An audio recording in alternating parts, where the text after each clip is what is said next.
Mi propio hijo me abandonó en el Aeropuerto Internacional de la Ciudad de México, como si yo fuera un objeto no deseado. «Mamá, espera aquí, vamos a resolver el check-in», dijo Roberto antes de desaparecer con Juliana, su esposa. 3 horas después, entendí que no regresarían. Yo, Elena Vieira, 65 años, profesora jubilada, estaba sola con $200 en la cartera y el corazón destrozado. Lo que no sabían era que esta señora de cabello canoso estaba a punto de demostrar que la experiencia supera la crueldad. Pero antes de continuar, verifica si ya estás suscrito al canal y escribe en los comentarios: ¿desde dónde estás viendo este video? Nos encanta saber hasta dónde están llegando nuestras historias. Aquella mañana de septiembre, desperté animada. Roberto me había invitado a pasar un fin de semana familiar en la playa. «Mamá, mereces descansar. Hace tiempo que no viajamos juntos». Arreglé mi pequeña maleta y esperé ansiosamente en la puerta de casa. Cuando el coche de Roberto se estacionó, noté algo extraño en el comportamiento de él y de Juliana. Miradas intercambiadas, sonrisas contenidas, conversaciones susurradas. «¿Está todo bien?», pregunté, intentando disimular mi inquietud. «Claro, mamá, solo un poco atrasados», respondió Roberto, evitando mi mirada. En el camino hacia lo que yo pensaba que era el litoral, Juliana sugirió un cambio de planes. «Elena, estábamos pensando en darte una sorpresa. ¿Y si, en lugar de la playa, fuéramos a Cancún? Siempre quisiste conocer el Caribe mexicano, ¿no es así?» Mi corazón se aceleró. «¿Un viaje en avión?» No viajaba desde que mi marido Carlos había fallecido, 5 años atrás. «Sería maravilloso», respondí, genuinamente feliz con la idea. Fue cuando entendí por qué estábamos yendo al aeropuerto. O al menos, fue lo que pensé entender. «Mamá, espera aquí con la maleta. Vamos a hacer el check-in y volvemos enseguida», dijo Roberto, señalando un banco cerca de la entrada de la terminal. «¿No quieres que vaya contigo?», pregunté confundida. «No hace falta». «Tranquila, que lo resolvemos todo rapidísimo», respondió Juliana con una sonrisa que ahora reconozco como falsa. Se alejaron, conversando en voz baja, y algo en mi interior sonó como una alarma, pero lo ignoré. Al fin y al cabo, era mi hijo, mi único hijo. 1 hora pasó. Después, 2. En la tercera hora, una empleada del aeropuerto se acercó, al ver a una señora sola desde hacía tanto tiempo. «¿La señora está esperando a alguien?» «Mi hijo y mi nuera. Fueron a hacer el check-in», respondí, la voz ya temblorosa por la sospecha que comenzaba a corroerme por dentro. «¿Qué aerolínea?», preguntó ella, amablemente. Fue cuando me di cuenta de que ni siquiera eso sabía. No me habían dicho a dónde íbamos exactamente, qué vuelo, nada. La empleada me acompañó hasta el mostrador de información y después de varios intentos de localizar mi nombre en alguna lista de pasajeros, la dura realidad se impuso. No había ninguna reserva para Elena Vieira en ningún vuelo de aquel día. Intenté llamar a Roberto. Buzón de voz. Mensajes sin respuesta. Después de otra hora intentando contactarlos, recibí un único mensaje.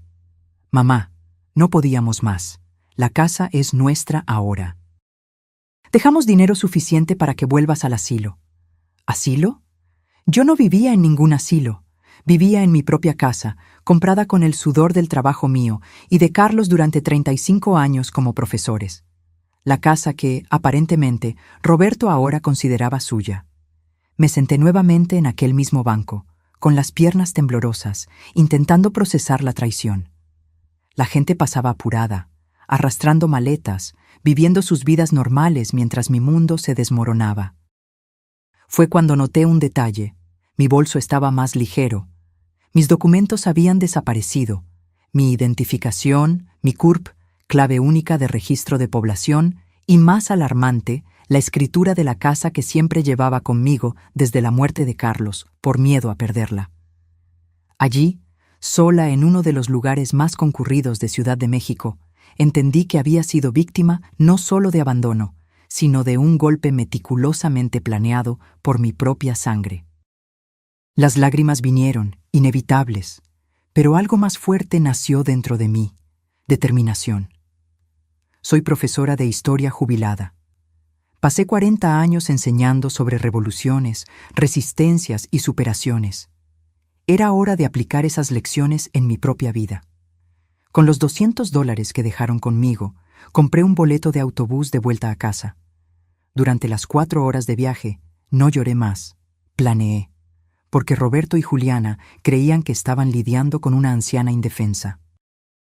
No tenían idea de que acababan de despertar a una guerrera que solo estaba dormida por la comodidad de la confianza familiar. Y ahora, esa guerrera estaba volviendo a casa, no para implorar por un lugar que era suyo por derecho, sino para recuperar todo lo que intentaron robar: mi dignidad, mi casa y principalmente mi independencia.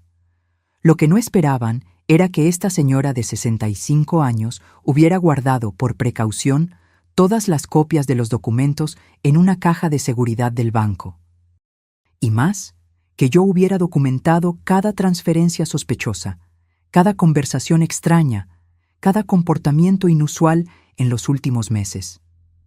Roberto pensaba estar 3 pasos por delante, pero yo, silenciosamente, siempre estuve observando el tablero completo. Mi venganza no sería ruidosa ni impulsiva. Sería calculada, fría y devastadora, como las lecciones de historia que enseñé sobre los grandes estrategas. Y comenzaría exactamente en el momento en que ellos menos lo esperasen, cuando se sintieran seguros de la victoria. El autobús seguía por la carretera mientras yo miraba por la ventana, determinada. Roberto había aprendido mucho conmigo durante la vida, pero claramente no absorbió la lección más importante. Nunca subestimes a una mujer que sobrevivió a todas las tormentas que la vida le impuso. Cuando descendí del autobús aquella noche, mi ciudad parecía diferente. O tal vez era yo quien estaba diferente. No fui a casa inmediatamente. Sabía que Roberto y Juliana estarían allí, saboreando su aparente victoria. En lugar de eso, me dirigí al único lugar donde sabía que encontraría ayuda incondicional: la casa de Margarida, mi amiga de 40 años y ex colega de profesión. «Elena, ¿qué te pasó?», exclamó ella al abrir la puerta y verme parada allí, con una maleta pequeña y ojeras profundas. Durante un té caliente en la acogedora cocina de Margarida, le conté todo. Ella escuchó en silencio, con los ojos cada vez más abiertos con cada detalle de la traición. «Tienes que ir a la policía ahora mismo», dijo cuando terminé. «No», respondí con una calma que me sorprendió incluso a mí. «Todavía no. Primero necesito entender exactamente lo que hicieron». Aquella misma noche, accedí a mi banca en línea en el notebook de Margarida. Como sospechaba, grandes sumas habían sido transferidas en los últimos meses. Roberto tenía acceso a mis cuentas desde que Carlos había fallecido, para ayudar a administrar mamá, y se aprovechó de ello. Los extractos mostraban compras en tiendas de lujo, pagos de coches, viajes, todo con mi dinero. Pero el golpe principal estaba en documentos que encontré al visitar el banco a la mañana siguiente. Roberto había iniciado un proceso de transferencia de la casa a su nombre, usando un poder notarial que yo nunca firmé. La falsificación era evidente para mí, pero lo suficientemente convincente para un sistema que rara vez cuestiona cuando un hijo dedicado se encarga de los asuntos de la madre anciana. Durante una semana me alojé con Margarida mientras reunía pruebas. Descubrí que Roberto y Juliana habían contratado incluso a un trabajador social para evaluar mi capacidad mental, pagando por un informe falso que sugería que yo sufría de demencia precoz. Esta era la pieza final del rompecabezas: declararme incapaz y asumir el control total sobre mis bienes. «Esto es criminal», comentó Margarida mientras revisábamos los documentos. «Podrías acabar con ellos en la justicia». «Y lo haré», respondí, «pero no solo en la justicia formal. Quiero que sientan cada segundo de la humillación que intentaron imponerme».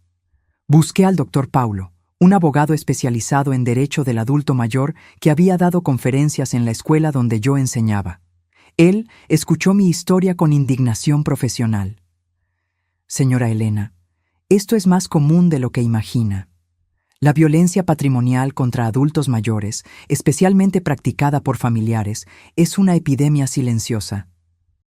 Me explicó todas las medidas legales que podríamos tomar, pero también advirtió: el proceso legal puede ser lento. Mientras tanto, ellos continuarán en su casa usando sus recursos. Tengo un plan para eso también, respondí sorprendiéndolo. En los días siguientes, monté mi estrategia. Primero, con la ayuda del doctor Paulo, hicimos una denuncia policial por robo de documentos y falsedad ideológica. Después, conseguimos una orden judicial urgente para bloquear cualquier transacción que involucrara mis bienes. Pero yo sabía que eso no sería suficiente para golpearlos donde realmente importaba, en el orgullo. Roberto siempre fue extremadamente preocupado por su imagen social.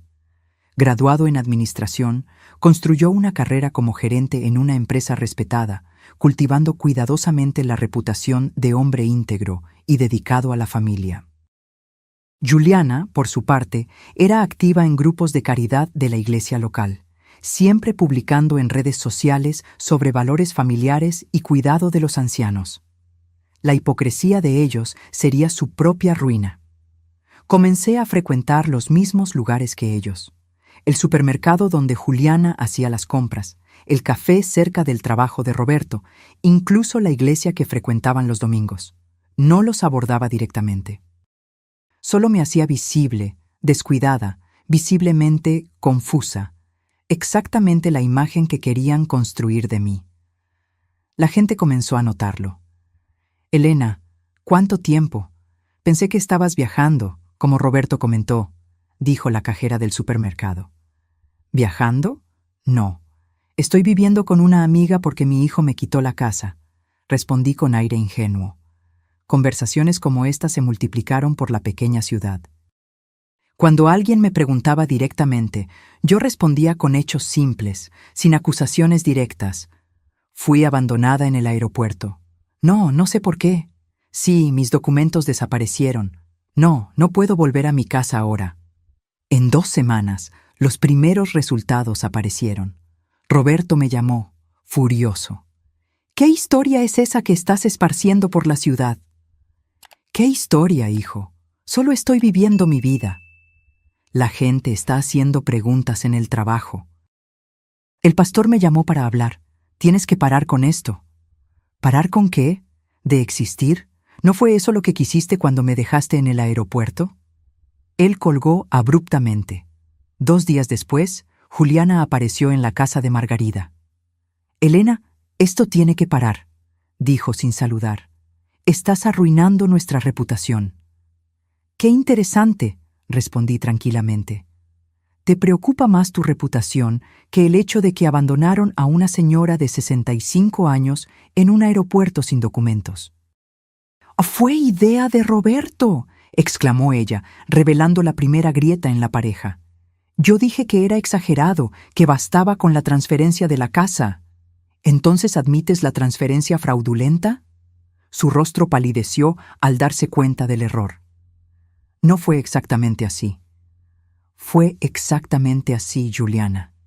Y tengo pruebas suficientes para mostrar eso a cualquier juez, o pastor, o a tus amigos en la caridad». Ella se fue apresuradamente, pero yo sabía que la semilla de la discordia estaba plantada. El plan estaba funcionando. La tercera fase de mi estrategia involucró a mis exalumnos. Como profesora durante 4 décadas, yo había educado a generaciones en la ciudad. Muchos ocupaban ahora posiciones influyentes. Había periodistas, abogados, funcionarios públicos y empresarios. Organicé un café para matar las nostalgias en la casa de Margarida. 20 exalumnos asistieron, ansiosos por volver a ver a la querida profesora. Entre pasteles y recuerdos, compartí naturalmente mi situación. «No quiero perjudicar a mi hijo», expliqué con lágrimas genuinas. «Solo quiero entender por qué sucedió esto y recuperar lo que es mío por derecho». El efecto fue inmediato. Claudia, editora del periódico local, pidió hacer un reportaje sobre violencia patrimonial contra adultos mayores. Marcos, gerente del banco donde Roberto tenía cuenta, Se ofreció a verificar irregularidades. Teresa, trabajadora social legítima, prometió hacer un informe verdadero sobre mi capacidad mental. La red de apoyo que construí durante toda la vida estaba ahora movilizándose a mi alrededor, no por venganza, sino por justicia, y por primera vez desde el abandono en el aeropuerto, sentí que no estaba sola en esta batalla. A la mañana siguiente, recibí una llamada inesperada. Era Marta, suegra de Roberto y madre de Juliana. Elena, necesito verte. Hay cosas que necesitas saber. El encuentro con Marta fue revelador. Nos reunimos en una pequeña cafetería en el centro de la ciudad, lejos de las miradas curiosas de los conocidos de Roberto y Juliana. Nunca aprobé lo que planearon, comenzó ella, con las manos temblando al sostener la taza de café. Juliana me contó todo hace algunos meses, creyendo que yo la apoyaría. ¿Cómo podría apoyar algo tan cruel? Marta entonces desenrolló una historia que, aunque dolorosa, finalmente tenía sentido. Roberto estaba endeudado. Inversiones arriesgadas, un estilo de vida más allá de sus posibilidades, tarjetas de crédito al límite. La solución más fácil, en su mente, era mi casa, valorada en más de $800,000 y sin hipoteca. El plan inicial era convencerte de vender y vivir con ellos, explicó Marta. Cuando se dieron cuenta de que nunca estarías de acuerdo, decidieron algo más, drástico. ¿Por qué no me contaste antes? Intenté disuadirlos, lo juro. Cuando supe que realmente iban a seguir con eso, te llamé aquella mañana, pero Roberto contestó tu celular. Dijo que estaban saliendo a dar un paseo y que tú llamarías después. Sentí un escalofrío al recordar que, de hecho, no encontré mi celular aquella mañana. Roberto dijo que yo debía haberlo dejado en casa y que no había tiempo para buscar. Después de que supe lo que pasó, me enfermé de preocupación. Pero tenía miedo de involucrarme más, de empeorar las cosas. Cuando vi el reportaje en el periódico de ayer, supe que necesitaba hablar contigo. El reportaje que Claudia escribió, aunque sin citar nombres, describía claramente un caso de violencia patrimonial contra una respetada educadora local. La comunidad estaba indignada. Juliana está destrozada, continuó Marta. Están peleando constantemente. Roberto la culpa por haber hablado conmigo. Ella lo culpa a él por toda la idea. Pero lo peor es lo que hicieron con la casa. ¿Qué pasa con la casa?, pregunté, sintiendo mi corazón acelerar. Ya gastaron casi todo el dinero de la hipoteca que hicieron. ¿Hipoteca? Pero la transferencia aún no ha concluido. Usaron documentos falsos, Elena. Un esquema complicado con un notario deshonesto de otra ciudad. Consiguieron una hipoteca de $500,000 contra la propiedad. Sentí la sangre helarse. No solo habían intentado robar mi casa, ya la habían comprometido financieramente. El doctor Paulo me había advertido sobre esa posibilidad, pero no imaginé que conseguirían actuar tan rápido. ¿Dónde está el dinero ahora? Parte fue para pagar deudas, parte para un coche nuevo para Roberto, parte para reformas en la casa, tu casa. El resto, sinceramente, no sé. Salí de aquel encuentro con una mezcla de shock y determinación renovada. Llamé inmediatamente al doctor Paulo. «Necesitamos actuar ahora», dijo él después de escuchar la nueva información. «Vamos al juez hoy mismo con una solicitud de búsqueda y embargo. Tenemos pruebas suficientes de fraude documentado». Las siguientes 24 horas fueron un torbellino. El juez, sensibilizado con el caso e impresionado con la cantidad de pruebas que habíamos reunido, emitió no solo la orden de búsqueda y embargo, sino también un mandato de desalojo de emergencia contra Roberto y Juliana.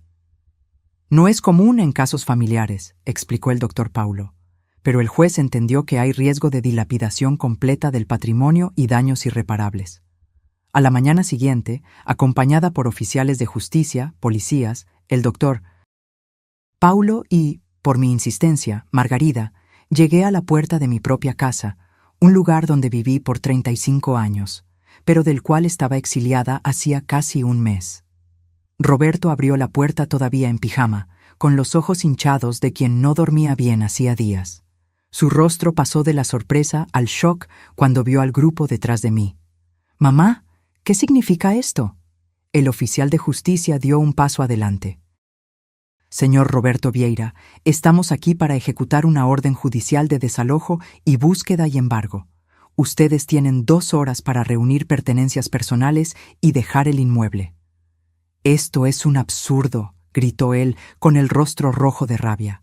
«Esta casa es mía». «Me temo que no, señor», respondió el oficial tranquilamente, entregándole los papeles. Todos los documentos de transferencia fueron considerados fraudulentos por el juez. La propiedad pertenece legalmente a la señora Elena Vieira. Juliana apareció detrás de él, pálida. «Roberto, ¿qué está pasando?». «Tu madre nos delató, eso es lo que pasó», acusó él. «¿Mi madre?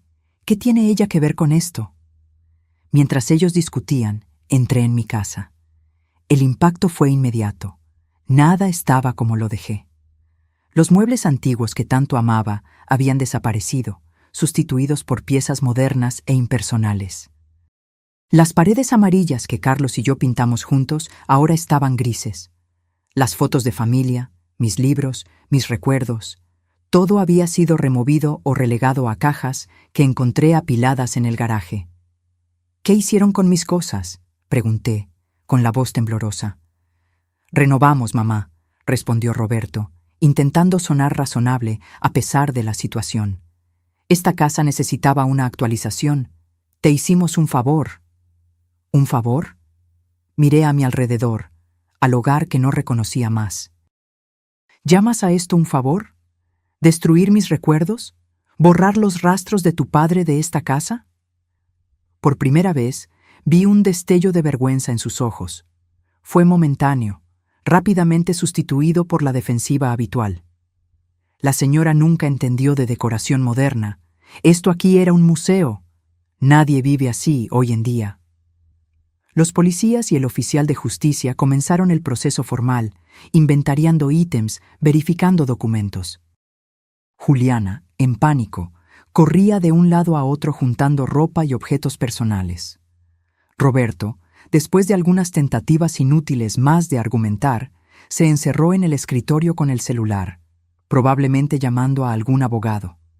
Margarida puso el brazo alrededor de mis hombros. «Está todo bien, Helena. Vas a recuperar tu casa. La decoración puede ser rehecha». «No son solo los muebles», respondí, las lágrimas finalmente venciendo mi determinación. «Es la sensación de violación. Ellos no solo intentaron tomar mi casa, intentaron borrar mi existencia de ella». Los oficiales encontraron todos los documentos que Roberto había escondido, incluyendo mis originales y las falsificaciones que él creó. También encontraron extractos bancarios detallando los gastos con el dinero de la hipoteca fraudulenta. $150,000 en deudas personales, $200,000 en un coche de lujo que ahora sería incautado, $100,000 en mobiliario nuevo y reformas, y $50,000 en una cuenta en las Bahamas recién abierta. 2 horas después, como estipulado en la orden judicial, Roberto y Juliana salieron cargando solo maletas con ropa y artículos personales. El coche nuevo fue remolcado. Los muebles quedarían hasta la resolución completa del proceso, ya que técnicamente fueron comprados con dinero obtenido fraudulentamente contra mi propiedad. «Esto no va a quedar así», amenazó Roberto al salir. «Te vas a arrepentir, madre». «Yo ya me arrepiento, hijo», respondí con una calma sorprendente. «Me arrepiento de no haberme dado cuenta antes de lo que estaba sucediendo. Me arrepiento de haber confiado ciegamente en ti. Pero principalmente, me arrepiento de haber fallado como madre al punto de que tú creyeras aceptable hacer esto con la persona que te dio la vida». Él no respondió. Con una última mirada de desprecio, entró en el taxi donde Juliana ya lo esperaba, llorando. Cuando todos se fueron, los oficiales, los policías, incluso Margarida, que prometió volver más tarde con comida, me quedé sola en mi casa transformada. Me senté en el sofá desconocido y lloré. Lloré por el tiempo perdido, por la confianza traicionada, por los años de recuerdos que intentaron borrar de las paredes. Pero principalmente, lloré por el hijo que pensé haber criado versus el hombre que él se reveló ser. Después de agotar las lágrimas, me levanté y comencé a explorar cada rincón de la casa, recordando cómo era antes, planeando cómo sería de nuevo. En el cuarto que fue de Roberto en la adolescencia, encontré las cajas con los álbumes de familia que ellos no tuvieron el coraje de tirar. Me senté en el suelo, hojeando fotos de un niño sonriente que un día conocí, intentando entender dónde todo salió mal. Fue cuando encontré, escondido entre las páginas de un álbum antiguo, un sobre amarillento dirigido a mí con la caligrafía inconfundible de Carlos. Mi marido, siempre previsor, había dejado una carta que yo nunca supe que existía, probablemente escondida por Roberto tan pronto como la encontró. Con manos temblorosas, abrí el sobre y comencé a leer palabras escritas 5 años atrás, pero que parecían dolorosamente proféticas para el momento actual. Mi querida Elena, si estás leyendo esta carta, significa que ya partí y que algo serio sucedió para que la encuentres. Espero que haya sido por casualidad, durante una limpieza nostálgica y no por necesidad. Pero conozco a nuestro hijo mejor de lo que piensas y temo que un día esta carta pueda ser necesaria. Roberto siempre fue ambicioso desde niño. ¿Recuerdas cómo contaba las monedas de la alcancía todas las noches? ¿Cómo se quedaba fascinado con las casas grandes cuando pasábamos en coche por los barrios ricos? Al principio, nos parecía admirable, un niño con visión, determinación. Pero a lo largo de los años vi algo que tú, con tu corazón de madre, tal vez te has negado a ver. La ambición de él no tenía límites éticos. Las pequeñas señales estaban allí. El dinero que desaparecía de tu cartera. Las mentiras sobre las notas en la escuela. La manera como trataba a los compañeros menos favorecidos. Intenté corregirlo, pero tú siempre creíste que yo era demasiado duro. Es solo un niño, decías. Pero los niños crecen, Helena, y se convierten en los hombres que formamos. En los últimos años, Roberto me buscó varias veces para discutir planeación sucesoria, como él llamaba. Quería saber exactamente el valor de la casa, de los ahorros, de las pólizas de seguro. Al principio, creí que era preocupación legítima por nuestro bienestar. Después, me di cuenta de que era cálculo. Por eso tomé algunas precauciones que tú no sabes. Primero, registré todo exclusivamente a tu nombre después de mi jubilación. La casa, el coche, los ahorros, todo está registrado solo como tuyo, no como nuestro. Esto impide que la mitad vaya automáticamente a Roberto como herencia mía. Segundo, abrí una cuenta a tu nombre en el Banco de la Seguridad, sucursal central, que Roberto desconoce.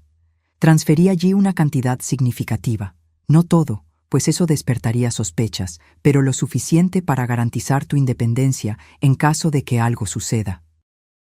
La contraseña es nuestro aniversario de bodas, seguido por el código que usábamos en la puerta de la sala de profesores. ¿Recuerdas?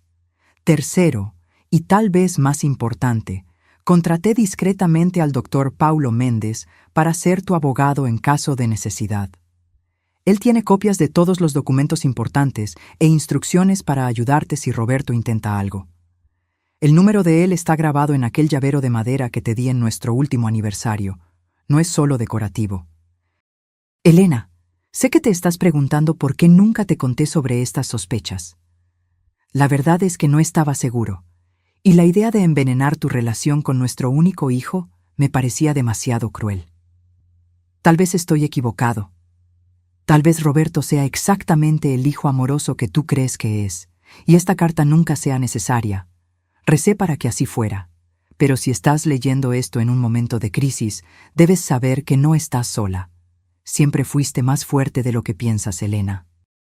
Fuiste tú quien enfrentó a la dirección de la escuela cuando intentaron censurar tus materiales sobre la dictadura. Fuiste tú quien organizó la huelga del 89 que garantizó nuestros derechos. Fuiste tú quien educó a generaciones de jóvenes a pensar críticamente. Usa esa fuerza ahora. No permitas que el dolor o la traición te definan. lucha por lo que es tuyo, pero no pierdas tu esencia en el proceso. La venganza puede parecer dulce, pero la justicia verdadera es más satisfactoria y te permitirá dormir en paz. Y recuerda siempre, nuestro valor no está en la casa o en los ahorros. Está en las vidas que tocamos, en los alumnos que inspiramos, en el amor que compartimos. Eso nadie puede robártelo. Con todo mi amor, hoy y siempre, Carlos. Las lágrimas corrían por mi rostro mientras doblaba cuidadosamente la carta. Carlos, incluso ausente desde hacía 5 años, todavía cuidaba de mí. Todavía me protegía. Y más importante, me recordaba quién era yo realmente. Sequé las lágrimas y tomé el llavero de madera que usaba desde que Carlos me lo dio, pero nunca había examinado con atención. Girándolo en mis manos, noté una pequeña protuberancia. La presioné y un compartimento secreto se abrió, revelando un pequeño papel con un número de teléfono, exactamente el mismo de la tarjeta que el doctor Paulo me había dado semanas atrás. Carlos había previsto todo. ¿Y aquella cuenta bancaria desconocida? ¿Seguiría existiendo? Con las manos temblando, marqué el número del Banco de la Seguridad. Me gustaría verificar una cuenta a mi nombre, Elena Vieira. La cuenta habría sido abierta hace aproximadamente 5 años por mi difunto marido, Carlos Vieira. Después de algunas verificaciones de seguridad, la asistente confirmó: «Sí, señora Elena, la cuenta está activa y tiene un saldo actual de $387,942,153 con los intereses acumulados». Casi dejo caer el teléfono. Carlos no solo había previsto los problemas, me había dado los medios para resolverlos. Con ese dinero podría restaurar la casa, recuperar muebles similares a los que perdí, y todavía me sobraría para vivir cómodamente durante años. Aquella noche dormí en el cuarto de huéspedes, ya que mi cuarto había sido completamente remodelado con una cama extraña y decoración impersonal. Pero, por primera vez en semanas, dormí profundamente, con la carta de Carlos bajo la almohada y un plan claro para el futuro. A la mañana siguiente, comencé la reconstrucción. Llamé al doctor Paulo para informarle sobre la cuenta secreta y discutir los próximos pasos legales. La hipoteca fraudulenta sería impugnada, y aunque el proceso podría tardar, las posibilidades eran buenas, considerando las pruebas contundentes de fraude. El banco que concedió la hipoteca tendrá que asumir la pérdida, explicó el doctor Paulo. No realizaron la debida diligencia al verificar los documentos. La casa permanecerá tuya, sin deudas. Enseguida llamé a Margarida y a otras amigas profesoras. En pocas horas, ellas organizaron un voluntariado de limpieza y reorganización. Más de 10 excolegas aparecieron, trayendo comida, productos de limpieza y algo aún más valioso: solidaridad. «Vamos a limpiar esa energía negativa de tu casa, Elena», dijo Lourdes, mi amiga de 30 años, abriendo todas las ventanas. Mientras las mujeres trabajaban, les conté sobre la carta de Carlos. No había vergüenza en compartir la historia ahora. La ciudad entera ya sabía sobre el golpe de Roberto a través del reportaje del periódico. «Carlos siempre fue un hombre prudente», comentó Ivone, que también había conocido a mi marido. «Siempre decía que esperaba lo mejor de las personas, pero se preparaba para lo peor». «Quisiera que él estuviera aquí», confesé, sintiendo su falta con renovada intensidad. «Él está, querida», respondió Lourdes, señalando mi corazón. Y por la carta, parece que nunca se fue realmente. Durante las semanas siguientes me dediqué a recuperar mi casa. No podría restaurarla exactamente como era. Algunos objetos eran irreemplazables, como el sillón donde Carlos leía el periódico o el reloj de pared que ganamos de regalo de bodas. Pero podía crear un nuevo hogar que honrara el pasado mientras miraba hacia el futuro. Contraté a un carpintero para recrear la mesa del comedor, lo más parecida posible a la original. Compré nuevas estanterías para mis libros, que afortunadamente estaban solo empacados y no destruidos. Recuperé algunas piezas antiguas en la tienda de antigüedades de la ciudad y complementé con muebles nuevos que realmente me gustaban, no los que Roberto y Juliana habían elegido. El caso en la justicia avanzaba. La investigación reveló que el esquema era aún más complejo de lo que imaginábamos. El notario deshonesto había facilitado transferencias fraudulentas en al menos 6 otros casos, todos involucrando a adultos mayores. La historia acabó en los periódicos regionales e incluso en un programa de televisión sobre crímenes financieros. Roberto y Juliana estaban enfrentando no solo un proceso civil, sino también acusaciones criminales. Marta me informaba ocasionalmente sobre la situación de ellos. Vivían separados ahora, cada uno culpando al otro por el fracaso del plan. Roberto había perdido el empleo debido al escándalo, y Juliana estaba siendo evitada por los círculos sociales que tanto valoraba. 3 meses después de recuperar mi casa, recibí una llamada inesperada. «Mamá, soy yo». La voz de Roberto sonó extraña, derrotada. Mi corazón se aceleró, pero mantuve la calma. «Hola, Roberto. Necesito verte, por favor». «¿Por qué?» «Tengo una audiencia mañana. Puedo recibir 5 años de prisión». Entonces era eso. Él no estaba arrepentido, estaba desesperado. «¿Y qué esperas que yo haga?» «Si retiraras las acusaciones, si dijeras que fue todo un malentendido». «No puedo hacer eso, Roberto. No fue un malentendido». Silencio en la línea. Luego, «Por el amor de Dios, madre, soy tu hijo. ¿Vas a dejar que tu único hijo vaya a la cárcel?» La pregunta flotó en el aire por algunos instantes. Casi cedí. El instinto maternal es poderoso. Pero entonces recordé la carta de Carlos, la premeditación de Roberto, el aeropuerto, los 3 meses de angustia y humillación. ¿Pensaste en eso cuando me abandonaste en el aeropuerto? ¿Cuando falsificaste mi firma? ¿Cuando planeaste enviarme a un asilo? Yo no estaba pensando bien. Estábamos endeudados, desesperados. ¿Y cuál sería tu solución si yo no hubiera descubierto? ¿Dejarme en la calle? ¿O peor? Él no respondió, lo que fue respuesta suficiente. Roberto, tú elegiste este camino. Ahora tienes que enfrentar las consecuencias. ¿Entonces es así? ¿Sin perdón, sin segunda oportunidad? Respiré hondo antes de responder. El perdón es una jornada, no un evento. Tal vez un día consiga perdonarte completamente. Pero la confianza es diferente. Necesita ser reconquistada con acciones, no con palabras desesperadas cuando estás acorralado. ¿Qué quieres que haga?, preguntó, la voz ahora embargada. Quiero que asumas responsabilidad por lo que hiciste. Enfrenta las consecuencias legales. Reflexiona sobre tus elecciones. Y cuando estés realmente listo para una reconciliación auténtica, no por necesidad, sino por verdadero arrepentimiento, entonces podemos hablar de nuevo. Colgué el teléfono con manos temblorosas, lágrimas silenciosas escurriendo por mi rostro. A pesar de todo, él todavía era mi hijo, el niño que cargué por 9 meses, que enseñé a andar, a leer, a soñar. Dolía profundamente negarle lo que pedía. Pero sería aún más doloroso permitir que escapara de las consecuencias de sus acciones sin arrepentimiento real. Eso solo reforzaría que el comportamiento era aceptable.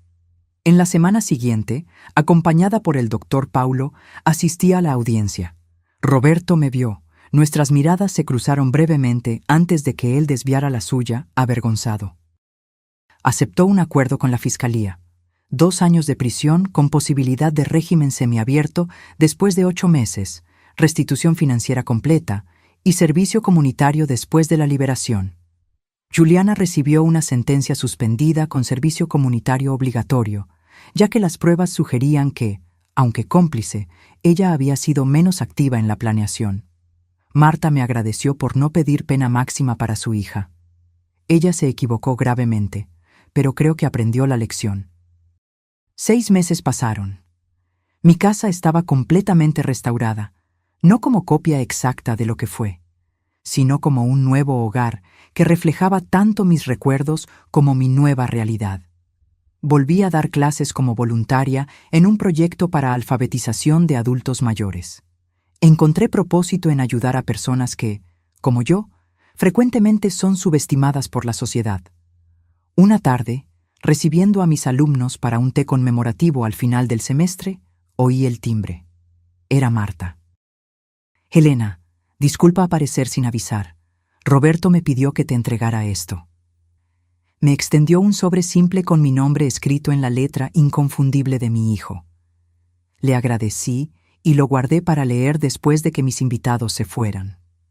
Por la noche, sola en el balcón que había reformado con colores vibrantes, una elección que el antiguo Roberto habría criticado como cosa de vieja, abrí el sobre.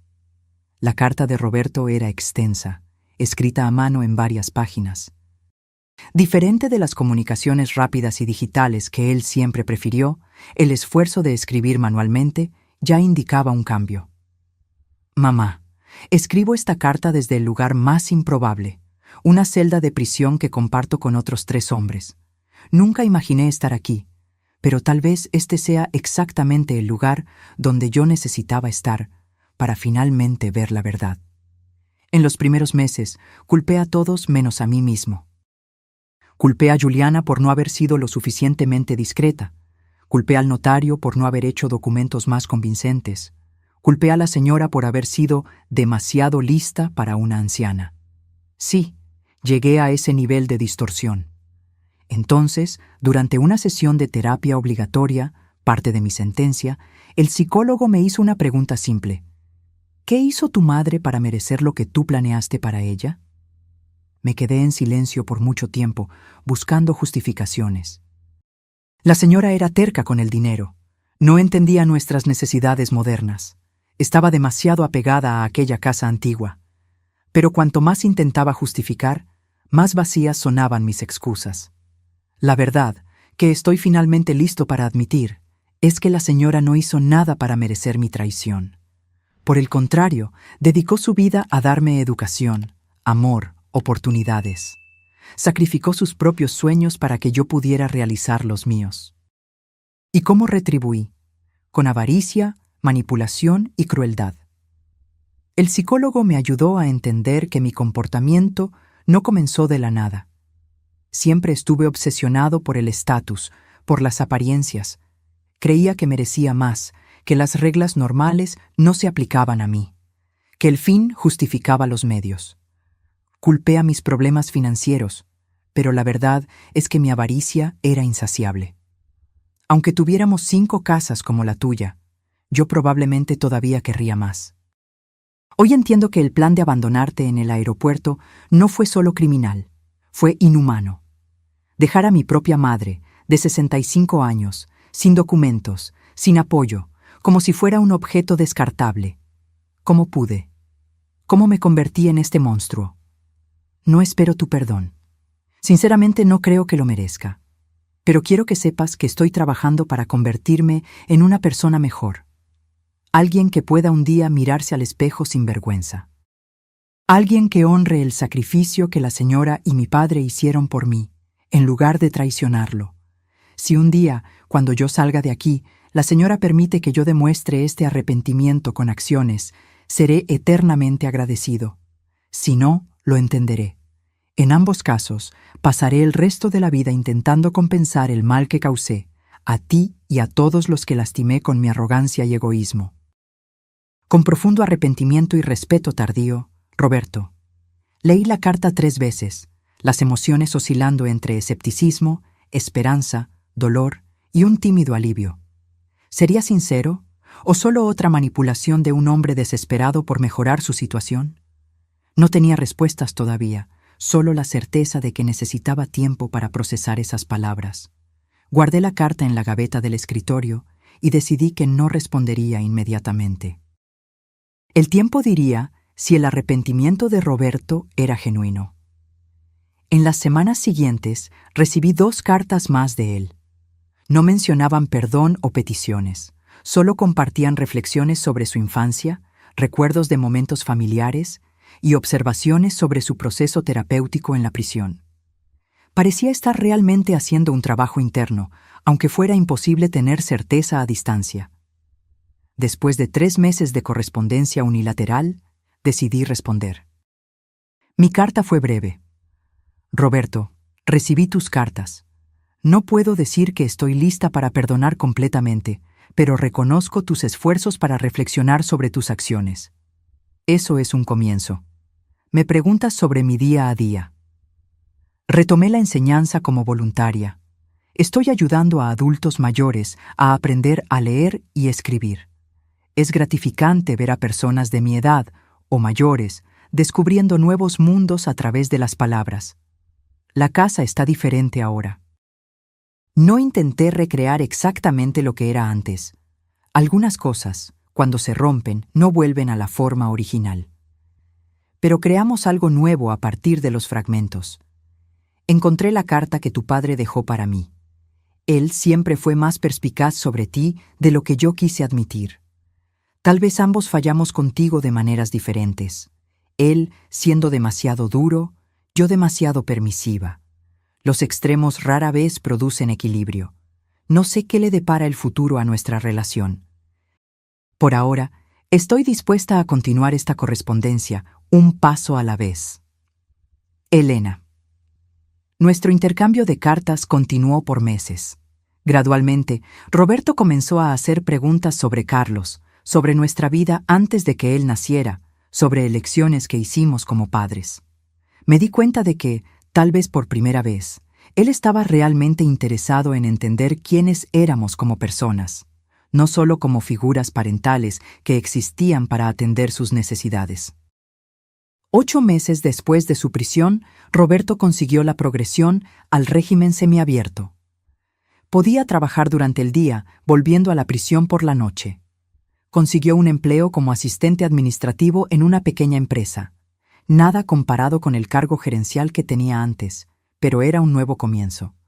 Fue cuando recibí una llamada de él. «Mamá, ¿puedo visitarte el próximo domingo? Entiendo si es muy pronto». Hesité. ¿Estaba lista para verlo personalmente? ¿Para enfrentar al hijo que había planeado mi exilio? «Ven a almorzar», respondí finalmente. Mediodía. El domingo llegó con una ansiedad casi palpable. Preparé una comida simple: arroz, frijoles, la lasaña que a él le gustaba en la infancia. Nada extravagante, pero suficiente para indicar que no era solo una visita formal.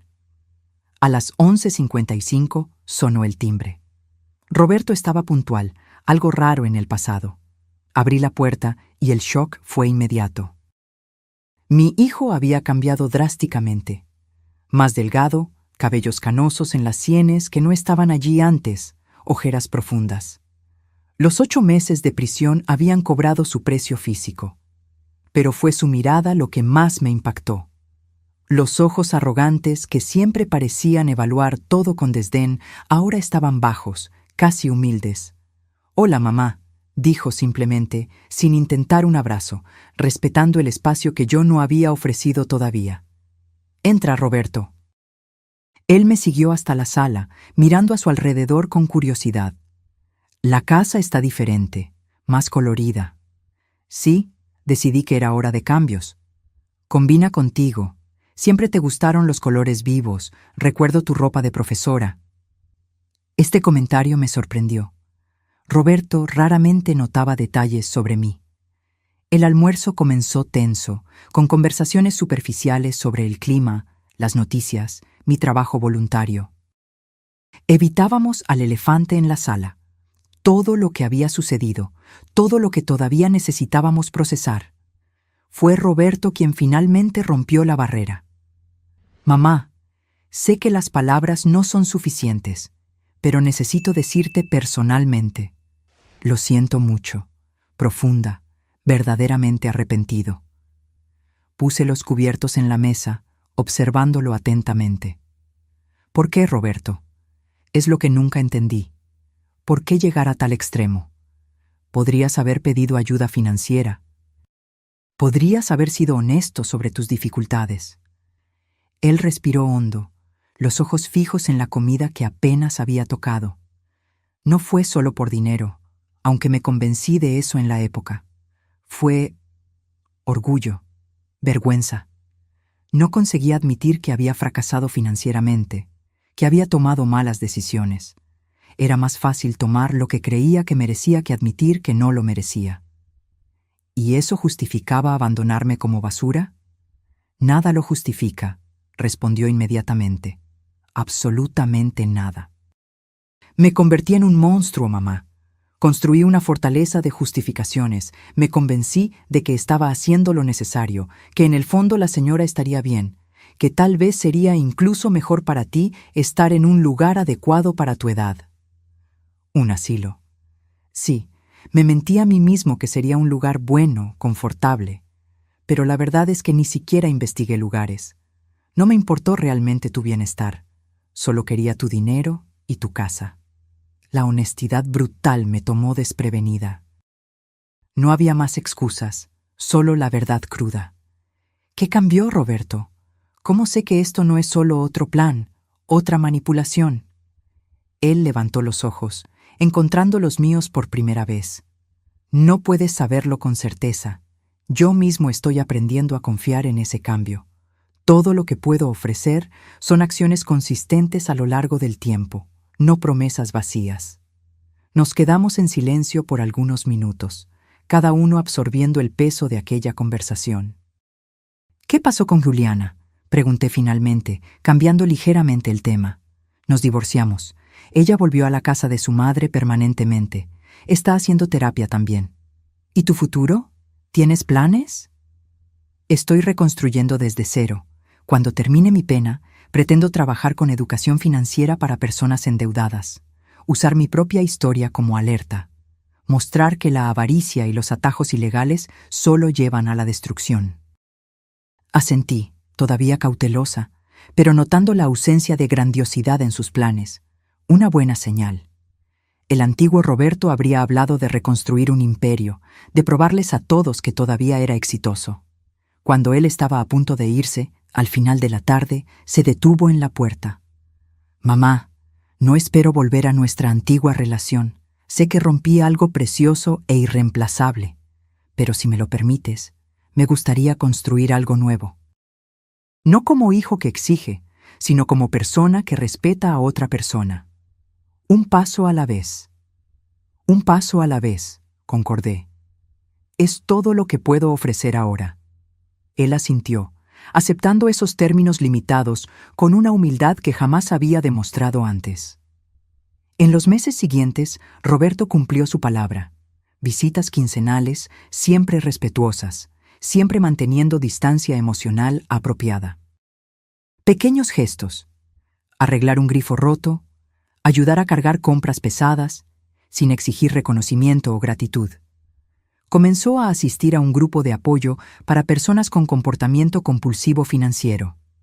Inició un blog anónimo compartiendo su jornada de recuperación y alertando sobre los peligros de la avaricia descontrolada. Un año después de su liberación definitiva, recibí una invitación inesperada.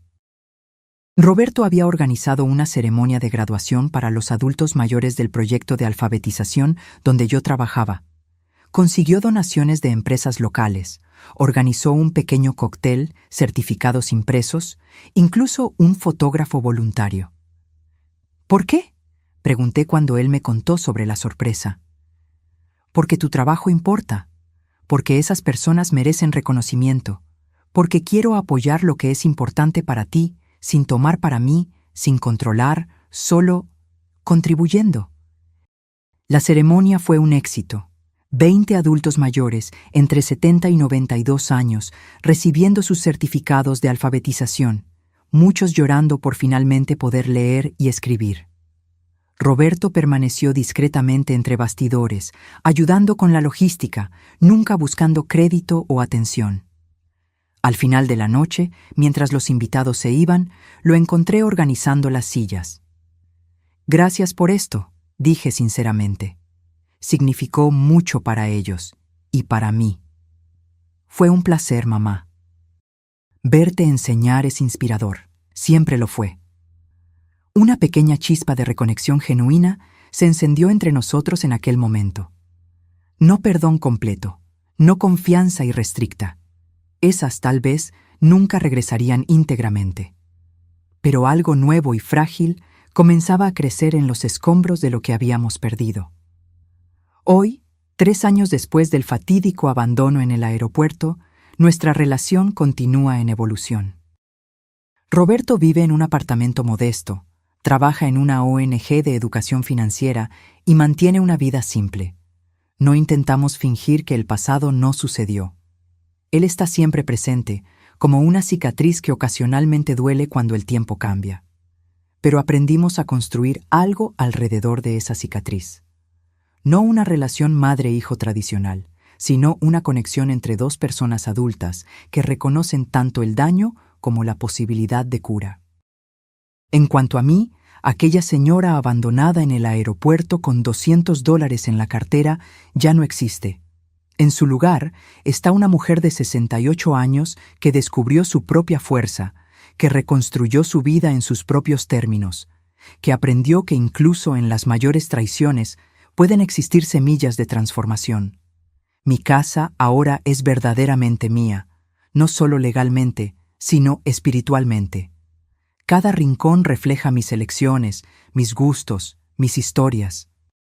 Las fotografías de Carlos continúan en las paredes, pero también hay nuevos cuadros, de viajes que hice sola, de celebraciones con mis alumnos adultos mayores, de momentos que representan mi independencia reconquistada. Y en la mesa de noche guardo 2 cartas. Una de Carlos, recordándome que siempre fui más fuerte de lo que pensé. Y una de Roberto, un recordatorio de que incluso las relaciones más dañadas pueden encontrar nuevos caminos, si hay coraje para enfrentar la verdad y persistencia para reconstruir ladrillo a ladrillo. La traición nunca desaparece completamente, se vuelve parte de la historia, un capítulo doloroso pero instructivo. Y tal vez sea esa la mayor lección que aprendí. Nuestro valor no está en nunca caer, sino en cómo nos levantamos después de la caída. No está en nunca ser traicionados, sino en cómo reconstruimos nuestra dignidad a pesar de la traición. Ahora, si te gustó esta historia, haz clic en suscribirse y dime en los comentarios, ¿qué parte te dejó boquiabierto?